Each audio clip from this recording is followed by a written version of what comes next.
Excavator គឺជាគ្រឿងចក្រធុនធ្ងន់មួយប្រភេទដែលមានតួនាទីសំខាន់នៅក្នុងការងារការដ្ឋានហើយនិងការងារជីកកកាយដីនៅក្នុងវីដេអូនេះបង្ហាញអំពី Excavator កំពុងតែធ្វើការជីកកកាយដីយ៉ាងស្ទាត់ជំនាញតែម្ដងហើយនេះគឺជាឡានដឹកដីដែលបងដែលគាត់ចាំដឹកដីបន្តកតុយគ្នាតែម្ដងបងប្អូនហើយខ្ញុំក៏បានដើរមកខាងមុខដើម្បីមើលនៅឡានដឹកដីជាច្រើនដែលកំពុងតែតម្រង់ជួរគ្នាដើម្បីចូលដឹកដីចេញពីការជីកស្រះមួយកន្លែងបងប្អូន ការងាររបស់ Excavator និងឡានដឹកដីគឺមានភាពស៊ីសង្វាក់គ្នាល្អមែនទែនដែលជួយឲ្យការងារហ្នឹងគឺដំណើរការបានលឿនល្អអញ្ចឹងទៅបន្ទាប់ពីការដាក់ដីពេញឡានហើយឡានដឹកដីក៏ដឹកជញ្ជូនដីទៅកាន់ទីតាំងផ្សេងតាមតម្រូវការនៃគម្រោងអញ្ចឹងទៅគ្រឿងចក្រទាំងពីរនេះគឺដើរតួនាទីយ៉ាងសំខាន់មែនទែននៅក្នុងការសាងសង់ផ្លូវឬក៏ថ្នល់ឬក៏អគារឬក៏ទំនប់ទឹកផ្សេងឬក៏គម្រោងអភិវឌ្ឍផ្សេងអីចឹងទៅកម្លាំងម៉ាស៊ីនដ៏ខ្លាំងក្លានិងជំនាញរបស់អ្នកបើកបរ Excavator និងឡានដឹកដីនិងឡានដឹកជញ្ជូនដីនោះគឺប្រព្រឹត្តទៅយ៉ាងរលូនហើយនឹងមានសុវត្ថិភាពល្អខ្លាំងមែនទែនដែលយើងមើលទៅគឺពិតជាស៊ីសង្វាក់គ្នាល្អខ្លាំងមែនទែនដោយសារតែអ្នកបើក Excavator ក៏ជំនាញនៅក្នុងការកាយដីហើយឡានដឹកដីក៏ជំនាញនៅក្នុងការដឹកដីគឺมันមានឧបសគ្គអ្វីនោះទេ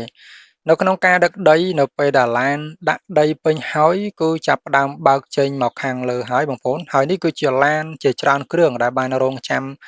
ដឹកបន្តកតុយគ្នានៅពេលដែលដឹកចេញមកមួយគឺពិតជាល្អមើលខ្លាំងមែនទែនដោយសារតែឡានតម្រង់ជួរគ្នាអញ្ចឹងណានៅពេលដែលបានឃើញ Excavator កាយដីដាក់លើឡានដឹកដីចេញទៅមើលទៅគឺពិតជាគួរឲ្យសប្បាយភ្នែកដែរបងប្អូននឹកឃើញកាលពីនៅក្មេងៗចូលចិត្តមើលឡានដឹកដីហើយនិង Excavator កាយដីខ្លាំងមែនទែនឲ្យតែក្រុម Excavator កាយដីឡានដឹកដីអាបុលឬក៏ត្រាក់ទ័រឈូសដីគឺតែងតែឈរមើលគេយ៉ាងភ្លឹកតែម្ដងបងប្អូនអាហ្នឹងគឺកាលពីក្មេងៗណាហើយមកដល់ផ្ទះវិញក៏មានការធ្វើជាឡានដឹកដីបែបលក្ខណៈកំប៉ុងកង់ឡានអីផ្សេងឬក៏យកជ័រយកអីកាត់ឫស្សីកាត់អីធ្វើជាឡានដឹកដីធ្វើជា Excavator សម្រាប់លេងអីចឹងទៅអាហ្នឹងកាលពីនៅក្មេងៗណាបងប្អូនអញ្ចឹងនៅពេលដែលយើងបានឃើញទិដ្ឋភាពបែបនេះនឹកឃើញកាលពីនៅក្មេងៗនឹងឯងបងប្អូនឲ្យតែឃើញ Excavator ត្រាក់ទ័រឡានដឹកដីទៅដឹកដីកន្លែងណាជីកដីកន្លែងណា